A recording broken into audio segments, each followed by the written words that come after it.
subsídios. Lições Bíblicas Adultos. Lição 9. As limitações dos discípulos. Bem, amigos, amados irmãos, estamos de volta com nossas lições bíblicas. E hoje nós vamos estudar a lição de número 9. As limitações dos discípulos. A gente fica até impressionado. Os discípulos, depois de tanto treinamento, de estarem com Jesus, de ver Jesus exercitar poder sobre as forças da natureza, sobre demônios, curar enfermos, e ensinar sobre valores éticos, morais, espirituais, e ainda assim agir de forma oposta a tudo isso. Isso mostra que eram homens, não eram perfeitos, Jesus os corrigiu, mas de forma alguma os rejeitou por isso. Isso mostra que a igreja, né, Jesus é a igreja é o corpo dele, trata com as limitações das pessoas, deve tratar com as limitações das pessoas. Você que é professor de EBD, né, da EBD e superintendente, já deve trabalhar nesse aspecto. Então nós vamos mostrar que Jesus não era seguido por homens perfeitos, não era os melhores, os selecionados em concurso, não.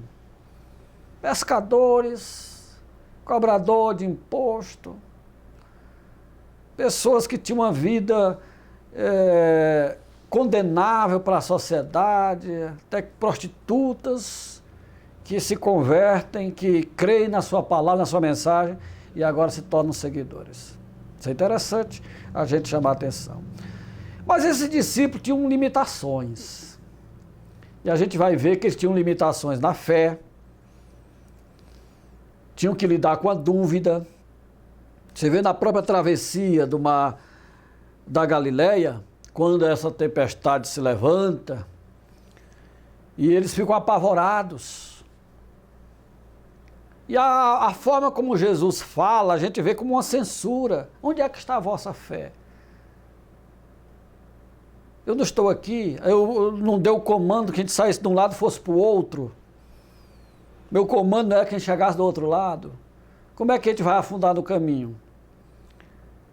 Mas isso mostra a limitação desses discípulos. Eu digo aqui, essa não foi a única vez que o Senhor os censurou por não demonstrar a fé necessária. Quando viu a inoperância do discípulo frente a um menino endemoniado, ele disse: ó geração incrédula e perversa, até quando vos sofrerei? Lucas 9 e 41. Se você observar com atenção, o textuário da lição diz o seguinte: roguei a teus discípulos que os expulsassem e não puderam. Lucas 9, 40. Não é que eles não tentaram, eles até que tentaram, mas não conseguiram. Aí os fatores são diversos.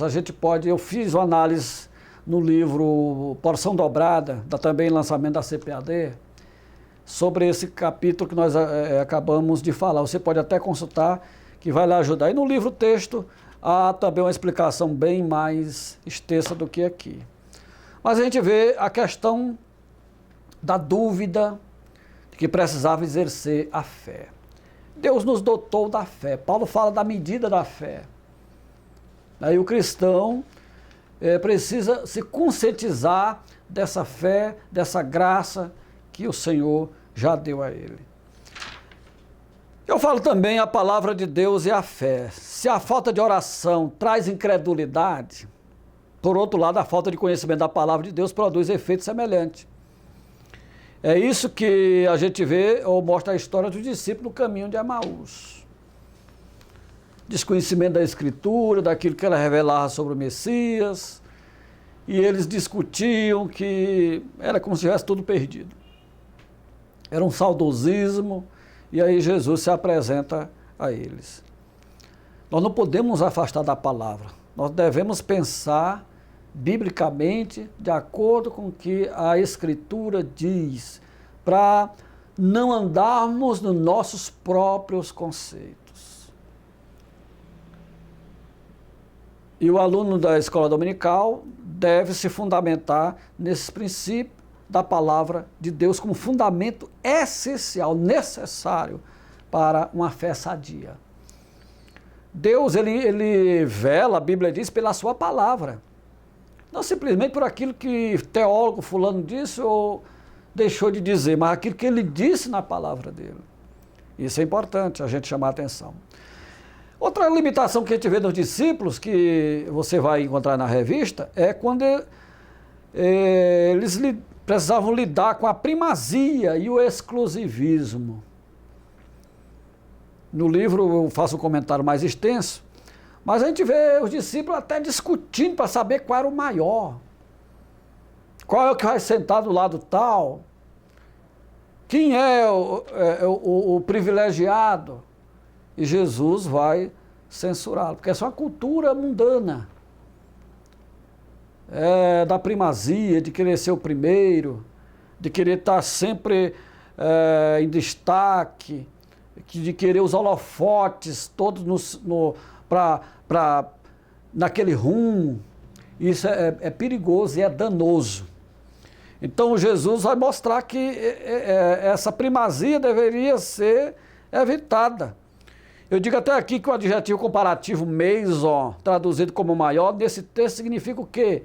Mais forte que é a ideia de primazia. Quem é o primeiro? Você vê que o ensino de Jesus, a lógica do reino de Deus, que é oposta a essa lógica nossa até formal, quem quiser ser o maior, seja o menor. Mas será isso que nós vemos hoje? A disputa por espaço, por cargo, pessoas que saem zangadas da sua igreja, ou da sua comunidade, ou determinado lugar, porque acha que faltou reconhecimento. Eu tenho que ter cuidado muito nisso.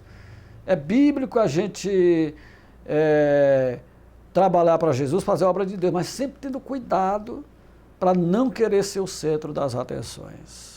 É muito importante isso. E o exclusivismo também parece que era o outro lado da coisa. E aí nós vamos ver o Evangelho tratando disso. Os discípulos, aquele grupo, né, que Jesus chamou, mas o próprio Jesus, ele deixa ele diz, o evangelista vai mostrar, que ele tinha outras ovelhas, os próprios gentios vão ser inseridos no plano salvífico, ou já estão no coração, na mente de Deus, como Paulo vai dizer isso na revelação que ele recebe na carta aos Efésios, e os judeus não entendiam isso ainda, os discípulos daqueles dias. Então por isso havia aquele ar de exclusividade, de exclusivismo. Jesus também combateu o exclusivismo que se revela através da mentalidade de um grupo fechado. Isso é importante a gente tratar. Terceiro, lidando com a avareza, também mostra a limitação dos discípulos. A avareza, na verdade, que eram os valores investidos. Eu cito aí o caso clássico que Lucas fala, daquele cidadão, Lucas 12, no versículo 13. Ele vai procurar Jesus e diz assim: mestre, manda que meu irmão reparta comigo a herança. E Jesus disse: amigo, quem é que me constituiu juiz e partidor entre vós? Aí ele conta uma parábola, ele diz que a vida de um homem não consiste nos bens que ele possui. E isso ele vai combater, né? Vai condenar essa mentalidade avarenta que havia. Então nós devemos ter muito cuidado como igreja com a avareza, ao tratar com o dinheiro, que a gente ainda vai trabalhar em outra lição de uma forma específica. Mas é importante chamar atenção para isso, evitando a ansiedade também. Discípulos que viram o seu mestre atuando em diferentes momentos, com tranquilidade, com serenidade, e momentos ficavam ansiosos e ele ia ensinar, mostrando que a vida é mais do que o corpo, chamando a atenção para as aves que não semeiam, chamando a atenção até para os arbustos, não é? para a natureza, como é que Deus trata. Mostrando que Deus tem cuidado dos seus, cuidado dos seus filhos. É importante chamar essa atenção na lição bíblica. E no quarto tópico, lidando com ressentimento. Isso é importante a gente tratar porque a falta de perdão ou aquilo que leva a um relacionamento a ser trincado, como lidar com isso, é importante como igreja a gente saber. Todos nós fazemos parte de diferentes interações humanas, diferentes redes de relacionamento e não há como você escapar de, às vezes, trincar um relacionamento. Agora, o problema é não tratar esse relacionamento ou esse trincamento não ser corrigido. E Jesus deixa princípios para nós. Os evangelistas vão mostrar isso. Paulo trata disso também. Na verdade, o Novo Testamento vai dar um amplo destaque a isso. Eu falo aqui da questão do perdão como uma via de mão dupla. Você entende que Mateus, quando fala da oração do Pai Nosso, ele diz que se a gente não perdoar nossos devedores, também o nosso Pai não vai nos perdoar. É muito forte isso, mas é verdade. Mostrando que o perdão aí é uma via de mão dupla. Você quer ser perdoado, todo mundo quer, mas você está pronto a perdoar? Está pronto a se desculpar? Então, meu amado irmão professor, meu amado irmão superintendente, nós estamos chegando ao final dessa lição bíblica, chamando a atenção para algumas conclusões, alguns fatos. Eu digo aqui no finalzinho da lição bíblica, alguns fatos ficam em evidência. A gente observa que a incapacidade para enfrentar Satanás em Lucas é justificada em Mateus 17 e 20 pela falta de fé. A incredulidade dos discípulos no caminho de Emaús é justificada pela falta de conhecimento da Bíblia. O desejo de grandeza, primazia de Lucas 9 é uma consequência de terem se amoldado à cultura do mundo à sua volta. A falta de perdão existe por não se reconhecer a natureza perdoadora do Pai Celestial. E a gente chamou a atenção exatamente para essa última aqui, que é o perdão, o ressentimento. Nessa teias de relacionamento que a gente vive, não há como, vez por outra, ter desencontros. O problema não é esse, o problema é botar a coisa para debaixo do tapete, achar que isso não tem consequências, e aí muitas vezes isso vai aparecer em problemas psicossomáticos, falta de perdão, e isso gera problemas graves, e causa divisão, né? Coloca irmão contra irmão, isso é importante tratar disso. Então Jesus, ele corrige essa limitação que os discípulos tinham na área comportamental, na área da fé, deixando para nós o exemplo, que nós temos parâmetros na Bíblia, na palavra de Deus, para agir também corretamente e assim glorificar ao nosso Deus, nosso Pai que está no céu. Que o Senhor te abençoe, que tu sejas bem-sucedido, meu amado querido professor, na exposição dessa aula. CPAD, 75 anos. A editora da Escola Dominical.